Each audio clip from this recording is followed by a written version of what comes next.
चलिए बिना किसी देरी के सीधे आज के इस विश्लेषण में चलते हैं। अगर हम अपने 20 दशक में हैं, कॉलेज में हैं या बस करियर की शुरुआत कर रहे हैं, तो एक बात समझना बिल्कुल गेम चेंजर साबित हो सकता है। सच्ची वेल्थ यानी असली दौलत बनाना ना किसी कॉम्प्लेक्स स्प्रेडशीट या फाइनेंस की डिग्री पर उतना निर्भर नहीं करता जितना हमारे माइंडसेट और हमारे रोजमर्रा के व्यवहार पर करता है। ये सब साइकोलॉजी और मैनिफेस्टेशन का खेल है। अब एक बड़ा ही दिलचस्प सवाल उठता है, ऐसा क्यों होता है कि दुनिया के सबसे शातिर, सबसे पढ़े लिखे लोग भी पैसों के मामले में कभी-कभी सबसे खराब फैसले ले लेते हैं? मॉर्गन हाउसल ने अपनी किताब द साइकोलॉजी ऑफ मनी में इसका बहुत ही बढ़िया जवाब दिया है।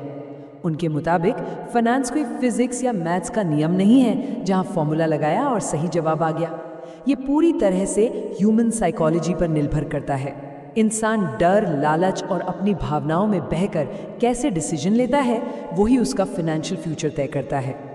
तो सबसे पहले वेल्थ को अट्रैक्ट करने से पहले हमें पैसे से जुड़े उन जहरीले मिथकों को तोड़ना होगा जो समाज ने हमारे दिमाग में भर दिए हैं।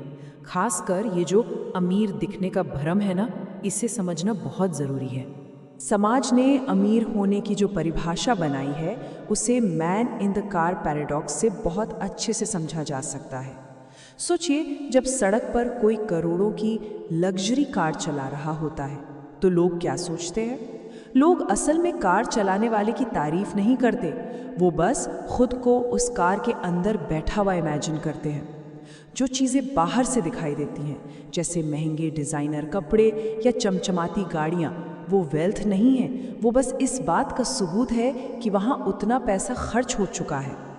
सच्ची वेल्थ तो इनविजिबल होती है, वो अदृश्य सुरक्षा जो बैंक में अनस्पेंट सेविंग्स या चुपचाप बढ़ रहे इन्वेस्टमेंट्स के रूप में रखी होती है, वही असली पावर है। अब आते हैं दूसरे सबसे बड़े फैक्टर पर, और ये युवाओं के लिए सबसे बड़ा एडवांटेज है, समय यानी टाइम। स्टूडेंट लाइफ में होने का सबसे बड़ा फाइनेंशियल सुपर पावर कोई और नहीं बल्कि यही समय है। जरा इस नंबर पर गौर कीजिए, $81 बिलियन। वॉरेन बफे को तो दुनिया के सबसे सफल इन्वेस्टर्स में से एक माना जाता है। उनकी कुल नेटवर्थ लगभग $84 बिलियन है। लेकिन चौंकाने वाली बात पता है क्या है? उसमें से $81 बिलियन उनके 65वें जन्मदिन के बाद आए। कोई जादू नहीं है इसके पीछे। असली रहस्य ये है कि उन्होंने सिर्फ 11 साल की उम्र में ही इन्वेस्ट करना शुरू कर दिया था। इसे कहते हैं कन्फाउंडिंग कंपाउंडिंग का जादू। अगर कोई 11 साल की उम्र के बजाय 30 साल की उम्र में अपना निवेश शुरू करता है तो कंपाउंडिंग की जो सबसे बड़ी ग्रोथ विंडो होती है ना, वो हमेशा के लिए हाथ से निकल जाती है।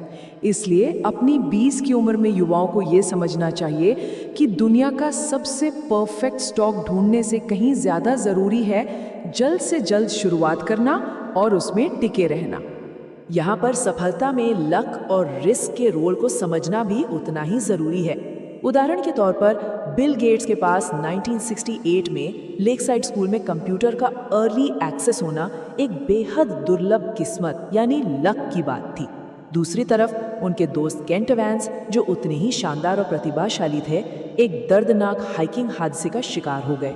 ये रिस्क का सबसे क्रूर उदाहरण है।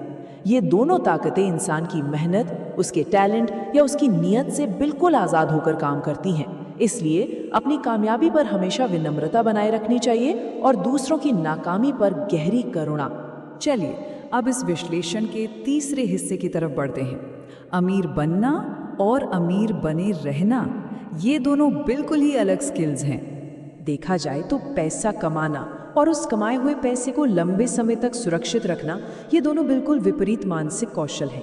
पैसा बनाने के लिए इंसान को बहुत ज़्यादा ऑप्टिमिस्टिक होना पड़ता है, रिस्क लेना पड़ता है, खुद को आगे रखना पड़ता है। लेकिन सोचिए, उसी पैसे को बचाए रखने के लिए एकदम उल्टे गुणों की ज़रूरत होती है, जैसे विनम्रता, सावधानी और खर्च करने के प्रलोभन से बचने का अनुशासन।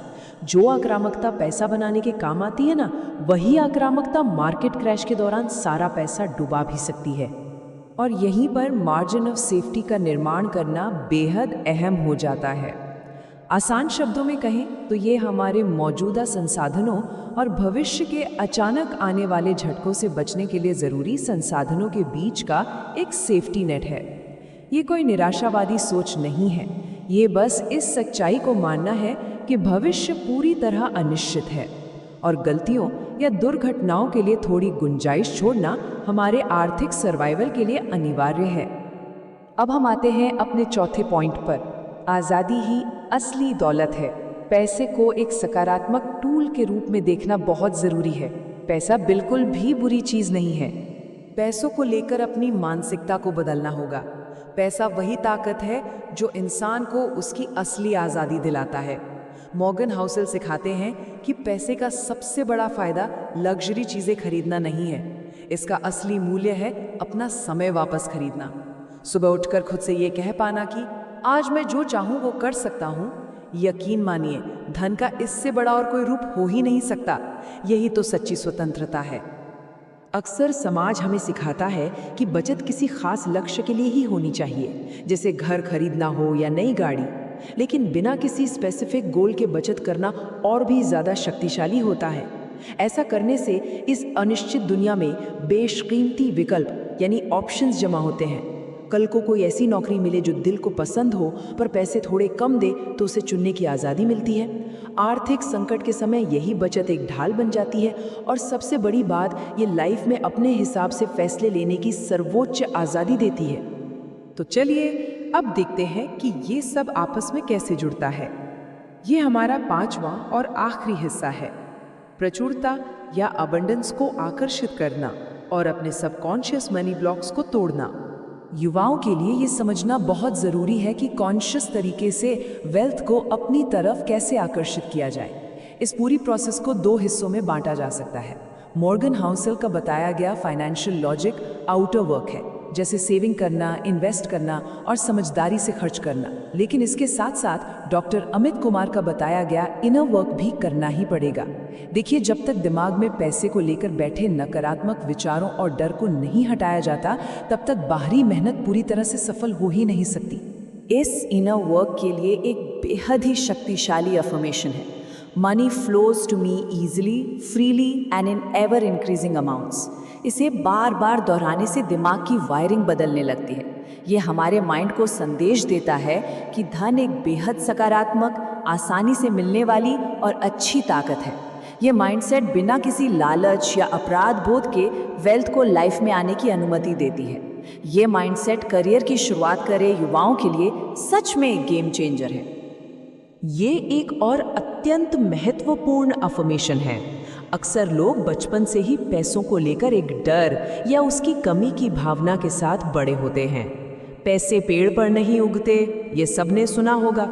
इस डर को पीछे छोड़ना बहुत ज़रूरी है, क्योंकि जब डर दूर होता है तभी इंसान प्रचुरता यानी अबंडेंस को पूरी तरह से अपना पाता है। शुरुआत में ही इस डर से आज़ाद हो जाना एक बहुत बड़ी जीत है। इस विश्लेषण को ख़त्म करने से पहले रजत गुप्ता की कहानी से एक बहुत बड़ा सबक मिलता है। उनके पास इतना पैसा था जो कई जन्मों तक ख़त्म नहीं होता, फिर भी और ज़्यादा कमाने के लालच में उन्होंने अपनी रेप्यूटेशन, अपनी आज़ादी, सब कुछ खो दिया। इसलिए इस विश्लेषण को इस एक बेहद गहरे सवाल के साथ यही विराम देते हैं। एक संतुष्ट और खुशहाल जीवन के लिए पर्याप्त या इनफ की असली परिभाषा क्या है, इस पर गहराई से विचार कीजिए। अपनी सीमाएं खुद तय करना और फाइनेंशियल गोल्स को बिना रुके बढ़ाते रहने के इस खतरनाक जाल से बचना ही सच्ची सफलता है।